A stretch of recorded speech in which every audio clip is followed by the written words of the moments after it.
Bonjour à tous, bienvenue dans notre nouvelle vidéo. Aujourd'hui, nous allons voir comment gérer notre centre de support et de service, celui que nous avons créé dans notre vidéo précédente.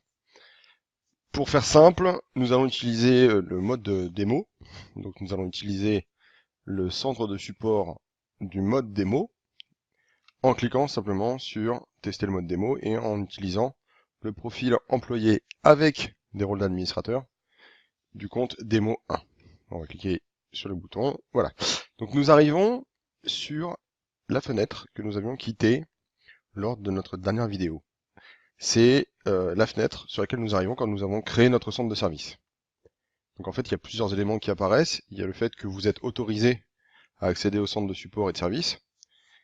Pour l'instant, il va falloir faire partie d'un groupe de support pour pouvoir accéder aux tickets, ce qui n'est pas le cas. Ensuite, vous avez une indication comme quoi le mode portail doit être activé pour vous permettre de visualiser l'avancement et ouvrir de nouvelles demandes pour le compte de démo 1, parce que je suis connecté en tant que démo 1. Quand vous serez connecté avec votre compte, vous aurez accès aux tickets que vous aurez ouverts ou qu'on aura ouvert en votre nom. Enfin, et c'est là où ça nous intéresse le plus, en tant qu'administrateur, vous pouvez accéder à l'interface de paramétrage du centre de support. Donc c'est ce que nous allons commencer par faire, administrer le centre de support. L'administration elle se présente sur plusieurs blocs. Donc on a une partie gestion des catégories qu'on verra dans une autre vidéo parce que c'est vraiment une grosse partie. Et on peut aussi, dans le cadre de la gestion client, s'en passer complètement. C'est vraiment uniquement pour la gestion de votre centre de service en interne avec vos employés. Changer le fond d'écran pour éviter d'avoir toujours à utiliser le même fond d'écran de TinySC. Vous allez simplement sélectionner une image que vous souhaitez utiliser, et puis vous l'uploadez, ça la met à jour, voilà, et ça vous change un peu votre fond d'écran. Si vous voulez ensuite, par rapport au front office, changer la couleur des liens qui apparaissent ici, vous pouvez le faire tout simplement en utilisant la palette de couleurs qui est ici. Voilà. Bon, c'est un gadget, mais ça permet de savoir un peu que vous pouvez changer la couleur des liens. Ici, vous avez l'indication de l'espace de stockage utilisé, sachant que pour les gens qui participent à la bêta, vous avez droit à 1 gigaoctet de données. Donc ça concerne tous les documents, les photos, les PDF, les docs, tout ce que vous voulez, tout ce qui est stocké dans votre centre de service, via la fonction d'upload dans les tickets. Enfin, nous allons activer le mode portail, de façon à retrouver ici l'accès aux demandes qui sont faites en votre nom. Donc ça, c'est un accès qui est offert à tous vos clients et à vos employés à partir du moment où vous activez le mode portail. Nous allons rentrer maintenant dans le vif du sujet qui est la gestion des configurations. Les items, vous voyez, sont catégorisés et sont classés dans l'ordre d'importance. C'est-à-dire que vous ne pourrez pas créer un employé sans créer d'abord un site et une localisation. Ici, j'ai défini le siège social de la société Démo 1 comme le seul site disponible. C'est une petite PME, il y a un siège social dans lequel tout le monde est regroupé. Je pourrais éventuellement l'appeler différemment, changer l'adresse et mettre à jour les données.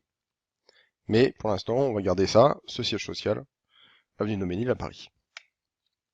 Une fois que j'ai créé les sites et les localisations, je peux affecter des services et des départements au sein de cette localisation. Donc typiquement, pour l'instant, j'ai une équipe de direction qui est au siège social parce que c'est le seul site que nous allons créer. Je pourrais créer par exemple un service communication,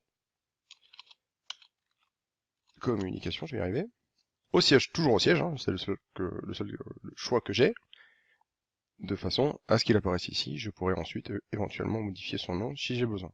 Donc là pour l'instant j'ai créé deux services, une équipe de direction et une équipe communication. Je peux très bien dire par exemple que ça, c'est pas assez parlant, je vais juste mettre direction, de façon à me retrouver avec les bons items. Alors attention, vous ne pouvez pas supprimer les services de façon à ce que, comme ils sont liés aux tickets, donc aux demandes de support et aux demandes de service, on ne peut pas les supprimer. Sinon, ça fausserait vos statistiques. Vous avez simplement la possibilité de les mettre à jour. Donc faites bien attention quand vous les créez, de ne pas les créer trop vite, de bien réfléchir à ce que vous allez faire. Ensuite, je vais définir des centres de coûts. Donc là, pareil, ce sont des entités administratives auxquelles je vais lier mes utilisateurs. Par contre, là, je peux les supprimer. Je vais pouvoir attaquer la création des employés et des clients. Alors, on distingue les employés d'un côté et les clients de l'autre parce que ils n'ont pas tous les mêmes informations à disposition. Typiquement, les employés présentent ces informations-là, donc le téléphone, le responsable, le fait qu'il soit VIP ou pas, son nom, voilà, toutes ces informations-là, sachant que vous pouvez aussi, dans votre centre de service définitif, définir s'il est administrateur ou pas du centre de service. Et ici, des groupes auxquels il sera rattaché. Ce sont des groupes de support par le biais desquels vos employés vont pouvoir s'échanger des informations, des tickets. Ils vont pouvoir se sous-traiter la réalisation de demandes de support ou la réalisation de demandes de service. En ce qui concerne les clients, ici Demo3 est un client dans le centre de service de démonstration, et lui obtient donc des informations et affiche des informations différentes, notamment le code client, qui permettra à terme de procéder à sa facturation.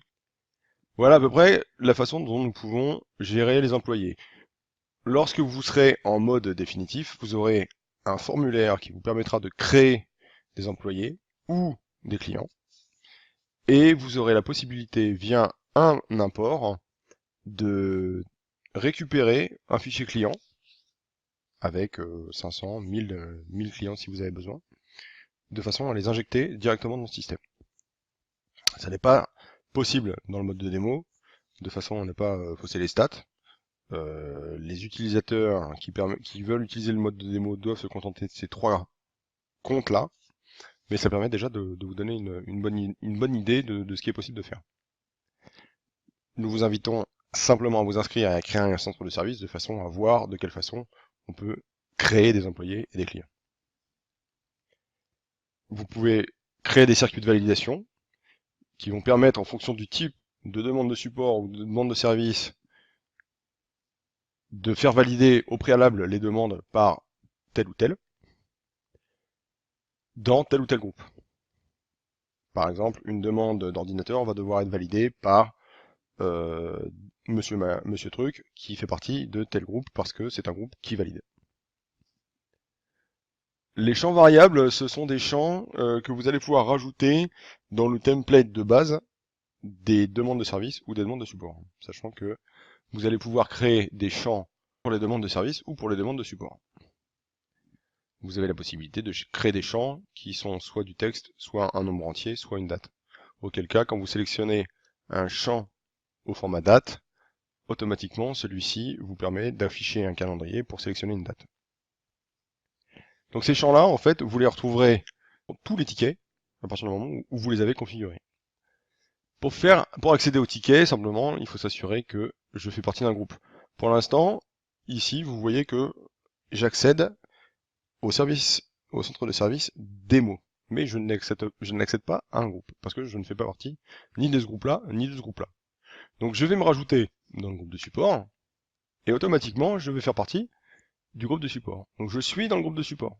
J'ai la possibilité de switcher, mais pour l'instant, je fais partie du groupe de support. En faisant partie de ce groupe, je peux ici afficher mes demandes. Voilà. Ici, je vais pouvoir afficher mes demandes. Il n'y a aucune demande qui est en cours, mais je vais pouvoir créer une demande sans problème. Ça, on le verra dans une autre vidéo, comment créer les demandes et comment gérer les demandes. Voilà, pour finir, ici, vous allez pouvoir gérer vos sources de demandes et vos plages horaires d'ouverture, de façon à calculer des délais de résolution sur des jours ouvrés ou des périodes ouvrées. Cette vidéo est terminée. N'hésitez pas à vous abonner à notre chaîne pour être mis au courant de toutes les nouvelles vidéos que nous allons faire. Et je vous souhaite une très bonne journée. À bientôt!